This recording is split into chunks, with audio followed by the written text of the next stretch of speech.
우리가 함께 은혜 나누실 말씀은 로마서 12장 2절, 내 마음을 관리하는 법, 마음은 어떻게 관리돼야 되나 하는 말씀으로 은혜를 나누고자 합니다. 우리 성경 말씀을 봉독해 드리겠습니다. 너희는 이 세대를 본받지 말고 오직 마음을 새롭게 함으로 변화를 받아 하나님의 선하시고 기뻐하시고 온전하신 뜻이 무엇인지 분별하도록 하라. 자, 새로운 해가 된다거나 아니면 어떤 일이 계기가 되어서 사람들은 변화하기를 원하지요. 그것은 관리하는 것에서부터 시작을 합니다. 사업을 한다면 관리할 것이 얼마나 많습니까? 재정, 인사, 조직, 마케팅 쉬운 일이 아닙니다. 가정에서도 마찬가지 아니에요. 한 달 가게 관리, 아이들 관리, 남편, 아내가 관리가 되는 줄 모르겠지만 남편 관리, 아내 관리 뭐 이런 게 있겠지요.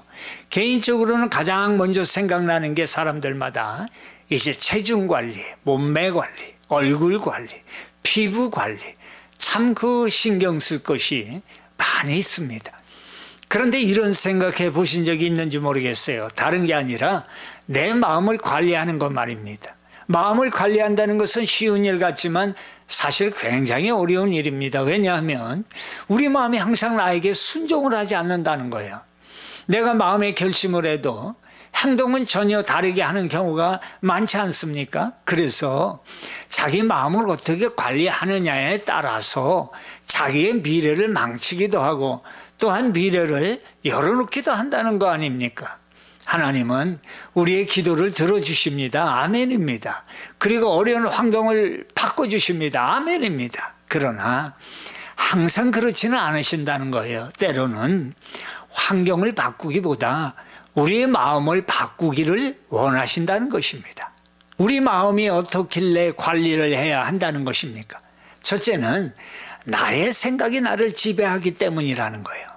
성경 잠언 4장 23절에 보니까 모든 지킬 만한 것 중에 더욱 내 마음을 지키라. 생명의 근원이 이에서 남이니라. 이렇게 말씀을 하죠. 영어 해석을 보니까 이렇게 해석해요. 너는 내 생각을 삼가라. 내 인생은 생각으로 말미암아 형성이 된다. 이렇게 번역을 하고 있습니다. 흔히 하는 말 중에 마음 먹기에 달렸다 하는 말이 있습니다. 무슨 일이든지 마음을 어떻게 먹느냐에 따라서 달라진다라는 그런 얘기겠죠. 대부분의 사람들은 이 세상의 모든 보화가 다 어디 있나 할 때 밖에 있는 것으로 생각합니다. 그런데 하나님께서 모든 좋은 것을 먼저 이 마음에 담아두셨다는 것을 기억하시기를 바랍니다. 행복도 마음에서부터 찾아야 돼요. 성공도 마음에서부터 찾아야 되고 모든 착한 일도 하나님의 신령한 은사도 마음에서부터 찾아야 밖에 있는 것이 보이게 된다는 것입니다. 보세요. 하나님께서 인간을 창조하시고 에덴에 두시고 최초에 하신 명령은 선악을 알게 하는 나무의 열매를 먹지 말고 다스리며 지키라 하는 것이었잖아요.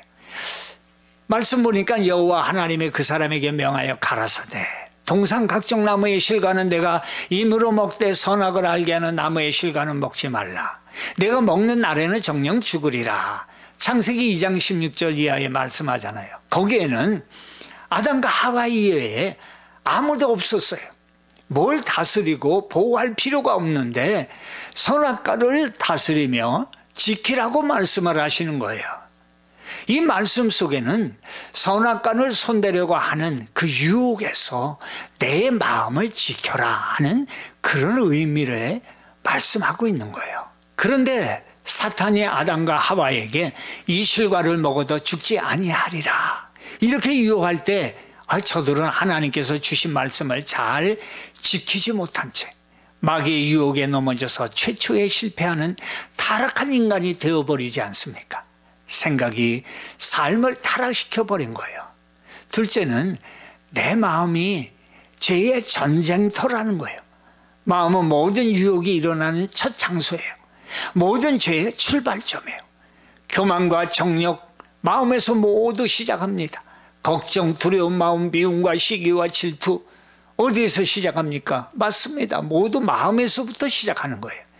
죄의 전쟁터는 우리 주위의 환경 속에 있는 것이 아니라 시작점은 바로 마음에서부터라는 거예요. 로마서 7장 19절에서 20절 말씀을 보세요. 바울은 우리 마음속에 끊임없이 진행되고 있는 이 싸움에 대해서 이렇게 말씀을 해요. 내가 원하는 바 선은 행하지 아니하고 도리어 원하지 아니하는 바 악을 행하는도다. 만일 내가 원하지 아니하는 그것을 하면 이를 행하는 자는 내가 아니요 내 속에 거하는 죄이니라. 그러므로 내가 한 법을 깨달았노니 곧 선을 행하기 원하는 나에게 악이 함께 있는 것이로다. 말씀 그대로예요. 선한 걸 하려는데 오히려 악을 행하는 내 자신을 보는데 그건 내 속에 죄가 있다는 거예요. 그러니 내 속에는 선과 악이 함께 있구나. 그러고는 내가 마음으로는 하나님의 종이 되려고 하지만 여전히 죄에게 종 노릇하고 있음을 발견한다. 이렇게 고백을 하고 있어요. 우리의 마음속은 이렇게 끊임없이 싸움을 하고 있고 의식을 하건 안 하건 간에 우리의 정신을 피로하게 만드는 원인이 되고 있다는 것입니다. 우리 속에서 전쟁이 이렇게 격렬하게 일어나는 이유는 우리의 마음이 그렇게 중요하다는 거예요. 사탄은 우리 마음에 관심을 끄는 것이 우리를 사로잡는다는 것을 안다는 거예요. 그래서 사탄의 역사는 행동이나 감정이 전에 우리의 마음속에서 부정적인 생각으로부터 시작을 한다는 거예요. 마음을 관리하는 법을 배워야 하는 이유 세 번째는 마음은 평화와 행복의 열쇠가 되기 때문이라는 것입니다. 마음이 관리되어지지 않으면 잡초가 자라듯 항상 긴장된 삶을 살게 돼요. 거기다가 항상 무엇을 해야 한다는 무언의 압박을 느끼게 됩니다. 마음속에서 항상 갈등을 해요.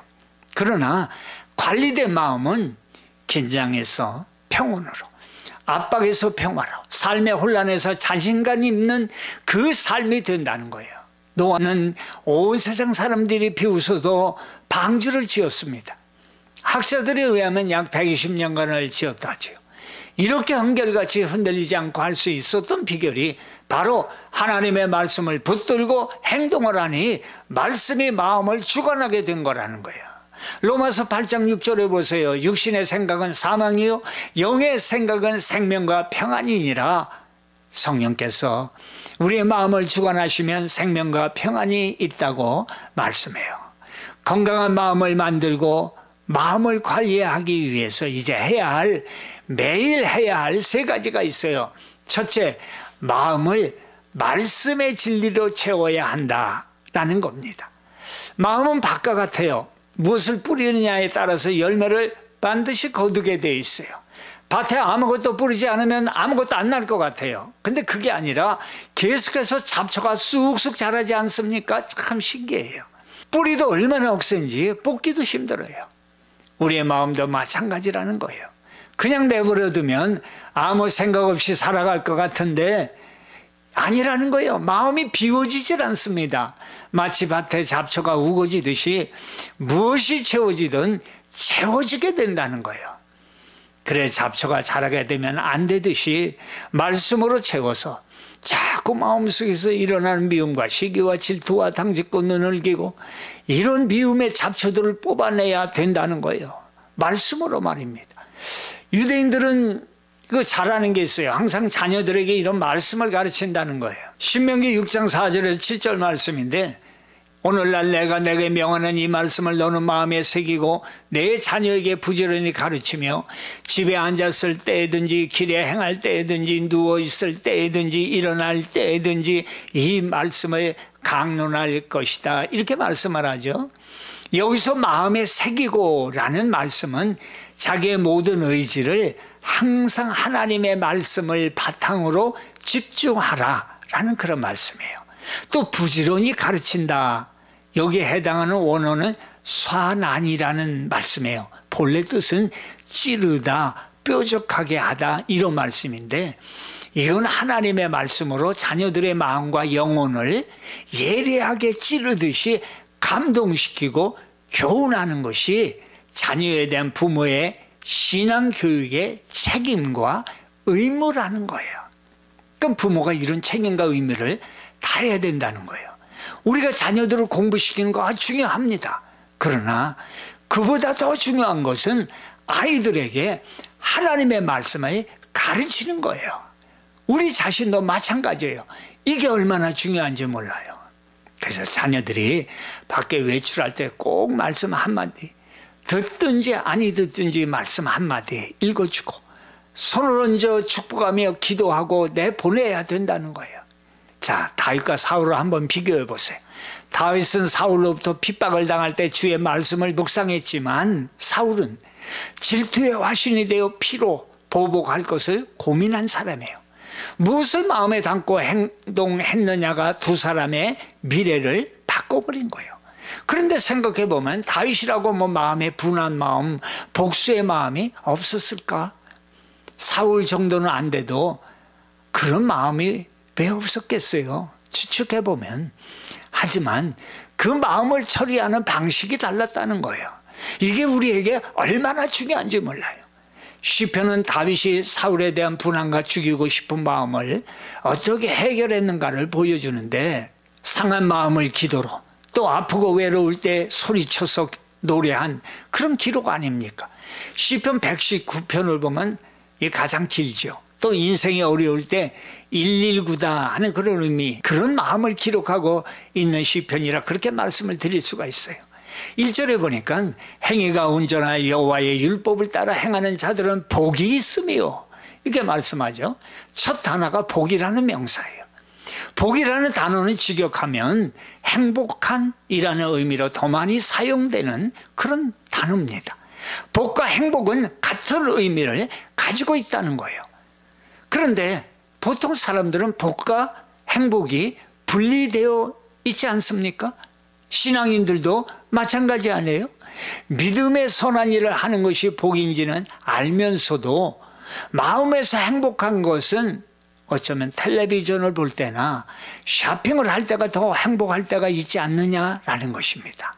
그래서 우리가 생각하는 바른 것과 행복한 일이라는 것이 분리가 되게 되면 그것이 사람을 가장 힘들게 만들고 갈등하게 만든다는 거예요.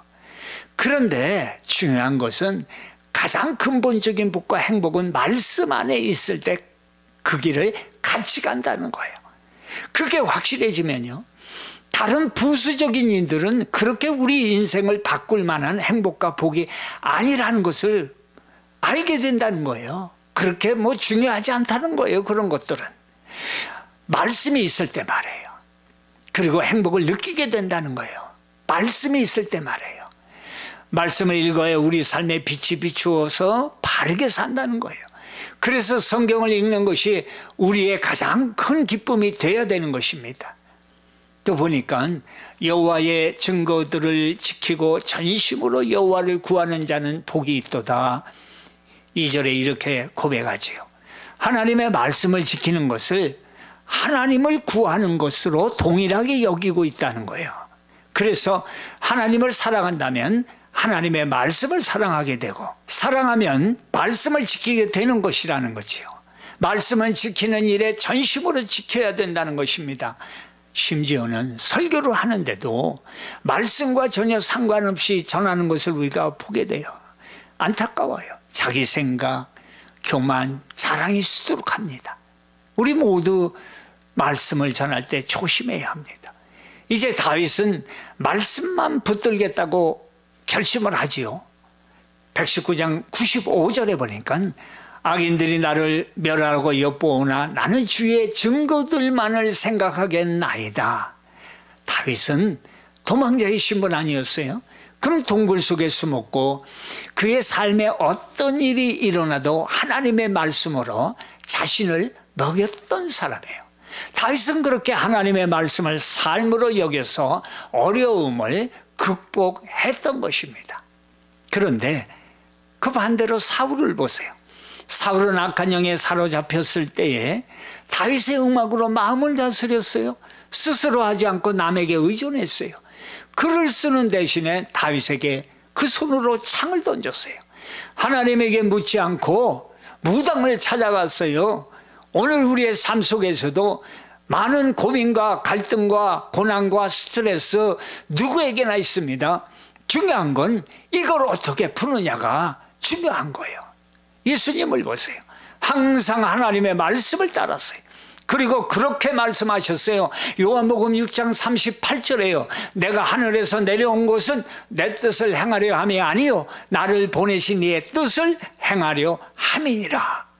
나를 보내신 이의 뜻은 내게 주신 자 중에 내가 하나도 잃어버리지 아니하고 마지막 날에 다시 살리는 이것이다.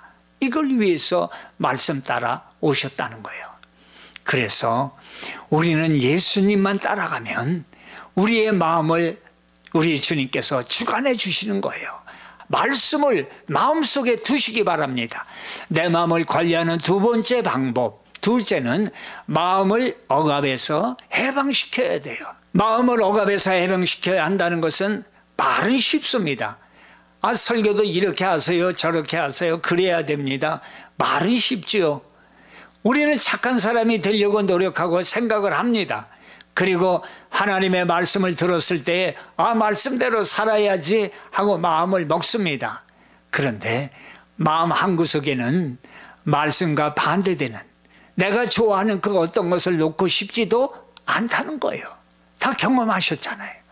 마음속에 있는 또 다른 악한 생각을 주고 있는 악한 영, 이 사탄과 싸워 이겨야 내 생각이 예수님의 말씀 안에서 자유로워진다는 거예요. 그래서 우리가 자유로워지려면 싸워야 할 것이 있어요. 한 3가지가 있는데, 첫째가 나의 오래된 본성과 싸워야 된다는 거예요.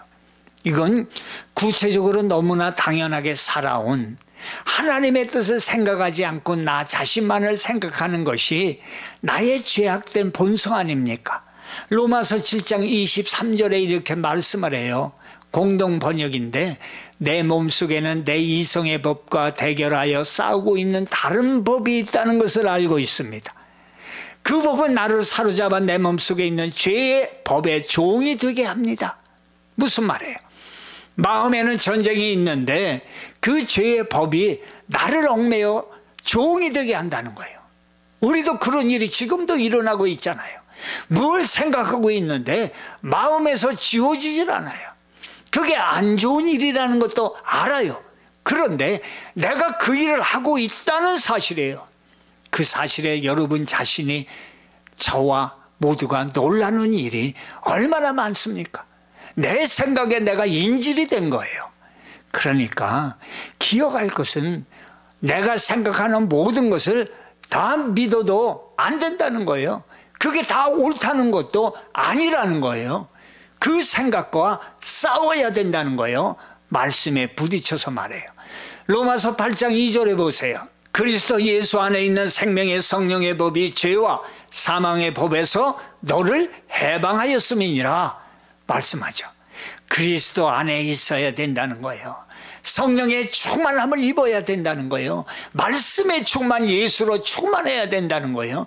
그게 우리를 해방해 준다는 것입니다. 둘째는 우리 마음에 자유로워지려면 사탄과의 전쟁에 이겨야 돼요.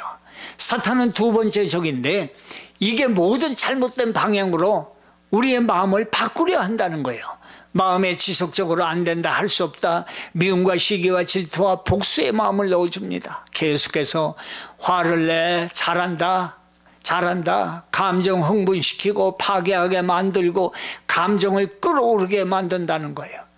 그러나 사탄은 우리가 그리스도 안에 있는 한 그렇게 하라고 생각을 제안해 줄 수는 있어도 강요할 수는 없다는 거예요. 창세기 4장 1절 이하에 보니까 아담과 하와가 가인과 아벨을 낳았어요. 후에 가인은 농산물로 하나님께 제사 드리고 아벨은 양을 치는 자니 첫 새끼와 기름으로 하나님께 제사 드렸어요. 하나님의 아벨의 어린 양과 기름을 받으신 거예요. 그랬더니 가인의 얼굴이 분하여 안식이 변하니라 하나님께서 아셨어요. 내가 분하여 하면 어찌 됨이며 안식이 변하면 어찌 됨이냐. 그러고는 말씀을 하시는 거예요. 죄가 문에 엎드려 있느니라. 죄가 너를 원하나 너는 죄를 다스릴지니라. 사탄은 가인의 마음에 분함으로 다가와 유혹을 하는 거예요. 하나님은 거기에 넘어가지 말 것을 분명히 경고하셨어요. 결국 8절에 보니까 들에 있을 때 가인이 유혹에 넘어가 아벨을 죽이는 선택을 하고 맙니다. 우리 속에 그리스도의 영인 성령이 계시면 사탄보다 더 큰 능력이 계심으로 말미암아 유혹은 있을지언정 죄의 결말을 이렇게 맺지는 않는다는 것입니다. 기억하시기 바랍니다. 셋째는 우리 마음에 자염을 얻을 때 싸워야 하는 것이 있는데 세상의 가치라는 거예요. 세상은 끊임없이 하나님이 원하시는 것과 모든 것을 대립합니다. TV 광고도 그렇고 세상의 음악도 그렇고 영화도 그렇고 또 유명인들 셀럽들은 세상의 가치를 홍보합니다. 이게 좋아요, 이게 좋아요. 그 몸짓 하나, 입은 거 하나로 말입니다. 세상은 여러분이 좋아하는 것을 해야 한다고 끊임없이 말을 하고 있어요. 동성애, 성전환 수술, 당신은 소중하다 부추깁니다. 그 배경은 돈이라는 산업이 있다는 거예요. 캘리포니아주는 이걸 법적으로 자유롭게 허용하게 되었어요. 이 성전환 클리닉이 1000개 이상으로 번창하고 있다는 거예요. 이제는 그걸 후회하고 다시 돌아가고 싶다는 사람들이 나오고 있는 지경이에요. 속았다는 거예요. 내가 좋아하는 걸 하라는 소리의 말입니다. 그러나 하나님은 우리에게 분명히 말씀을 하시는 거예요. 요한일서 2장 15절에 이 세상이나 세상에 있는 것들을 사랑하지 말라. 누구든지 세상을 사랑하면 아버지의 사랑이 그 안에 있지 아니하니 이는 세상에 있는 모든 것이 육신의 정력, 안목의 정력, 이생의 사랑이니 다 아버지께로부터 온 것이 아니요 세상으로부터 온 것이라 말씀해요. 세상 사랑하지 말고 세상의 모든 것은 육신의 정력, 안목의 정력, 이상의 사랑이다 말씀해요. 어떻게 이길 수가 있어요? 고린도후서 10장 3절에서 5절에요. 우리의 싸우는 무기는 육신에 속한 것이 아니다. 오직 어떤 견고한 진도 무너뜨리는 하나님의 능력이다 말씀해요. 오직 주님의 능력으로 이길 수 있는 거예요. 모든 이론을 무너뜨리고 하나님 아는 것을 대적하여 높아진 것을 다 무너뜨리고 모든 생각을 사로잡아 그리스도에게 복종하라 말씀해요. 우리를 그리스도의 말씀 앞에 복종해야 된다고 말씀해요. 하나님의 영, 성령으로 충만해야 한다는 것입니다. 내 마음을 관리하고 바꾸려면 말씀의 진리로 채워야 되고 파괴적인 억압의 생각에서 자유로워야 됩니다. 마지막으로 올바른 마음에 집중해야 된다는 거예요. 그것은 바로 예수님을 생각하는 거예요. 예수님에 대해 생각하는 습관을 가지라는 것입니다. 우리 마음은 은혜에서 얼마나 쉽게 도망하는지 몰라요. 예수님의 말씀이 너무 좋다가도 돌아서면 세상의 가치를 금방 쫓아가며 행복해하는 자기 자신을 보지 않습니까? 우리는 예수 그리스도의 사랑의 십자가를 생각하는 습관을 가져야 한다는 거예요. 바울은 디모데후서 2장 8절에 죽은 자 가운데서 다시 살아나신 예수를 기억하라 이렇게 말씀하잖아요. 고린도후서 12장 3절에는 죄인들에게 이렇듯 심한 미움을 받으시고도 참아내신 그분을 생각해 보시오. 그러면 여러분은 지치거나 낙심하는 일이 없을 것입니다 말씀해요. 다윗을 보세요. 고난에 다 이유가 있다고 하나님의 섭리를 믿은 사람이에요. 오직 말씀만을 붙들었습니다. 자기를 미워하는 사울에게 쫓겨다니다가 좋은 사람들을 많이 만나는 복도 받았어요. 그들은 대부분 사울의 정권에서 축출당한 그런 인재들이었어요. 그들은 결국 다윗 왕국의 성실한 충신이 된 거 아니에요. 이처럼 고난은 작은 것을 잃고 큰 것을 얻게 하는 것입니다. 특히 다윗은 사울에게 쫓겨다니면서 인내와 기도로 더욱 하나님과 깊은 교제를 하는 계기가 되고 하나님의 지혜로 그 능력으로 말미암아 결국 전쟁에서 이기게 하고 결국 왕이 되지 않습니까? 19세기 영국에서 수천 명에 달하는 고아들의 아버지였던 저지 뮬러, 이런 경험을 말합니다. 우리 하나님 아버지는 더 좋은 것을 주시기 위해서가 아니라면 그분의 자녀들로부터 아무것도 취해가지 않으신다 이렇게 말씀해요. 우리는 잃는 것이 아니라 받은 것을 헤아려 봐야 된다는 거죠. 하나님은 훨씬 더 좋은 것으로 바꾸어 주시는 것입니다. 예수님은 우리에게 죄사함을 주시기 위해 십자가의 고난을 받으신 거 아니십니까? 그 후에 부활, 더 좋은 것이 있는 것입니다. 마지막 1%의 인내가 인생의 성패를 좌우합니다. 다 끝났다 싶을 때 한 번 더 살펴보고 더 이상 길이 없다 싶을 때 한 번 더 기도하고 나가야 변화가 오는 것입니다. 올바른 마음에 집중하는 것은 또 다른 사람을 생각하는 거예요. 빌립보서 2장 4절에 각각 자기 일을 돌아볼 뿐더러 또한 각각 다른 사람들의 일을 돌봐 나의 기쁨을 충만하게 하라. 셋째는 올바른 마음에 집중하는 법은 영혼에 대한 생각을 하는 거예요. 사라 플라워 아담스는 18세기 영국 최고의 영화배우였어요. 그런데 폐결핵에 걸려서 아름다운 외모는 시들어가고 배우로 활동할 수 없는 그 불행이 찾아온 거예요. 그리고 무대에 오를 수 없다는 사실이 너무나 괴로웠어요. 끔찍한 시간을 보내던 어느 날 침대 옆에 놓인 성경이 그날 눈에 띈 거예요. 어릴 적부터 보았던 성경이지만 배우 활동을 하면서는 전혀 보지 않았던 성경이었어요. 창세기 1장부터 읽기 시작했어요. 쭉 읽어 내려가다 야곱이 형에게 쫓겨 외삼촌 라반의 집으로 가던 도중에 하나님의 음성을 듣는 그 장면을 읽으면서 그동안 자신이 붙들었던 꿈들이 떠올라요. 의지할 것 없는 한적한 광야에서 돌베개 베고 눈물을 흘리는 야곱의 모습이 마치 자신의 모습과도 같이 오버랩되는 거였어요. 그리고 질병으로 육신의 아름다움과 세상의 꿈은 사라졌어도 그것과 비교할 수 없는 하나님이 주신 천국의 소망과 꿈이 있다는 사실을 깨닫게 돼요. 큰 천국의 소망을 갖게 되는 체험을 한 거예요. 감동을 시로 적어 내려갑니다. 찬송가 338장 내 주를 가까이 하게 함은 이 찬송으로 많은 이들이 소망을 천국에 두게 하는 큰 영향을 미치게 합니다. 바울은 우리를 향해 이렇게 호소합니다. 더 나은 본향은 하늘에 있는 것이며 하나님이 예비한 곳이기 때문에 세상 것과는 비교할 수가 없습니다. 더 나은 본향을 바라보고 그 본향을 가는 길에는 두려울 것이 하나도 없습니다. 저희가 이제는 더 나은 본향을 사모하니 곧 하늘에 있는 것이니라 이렇게 말씀합니다.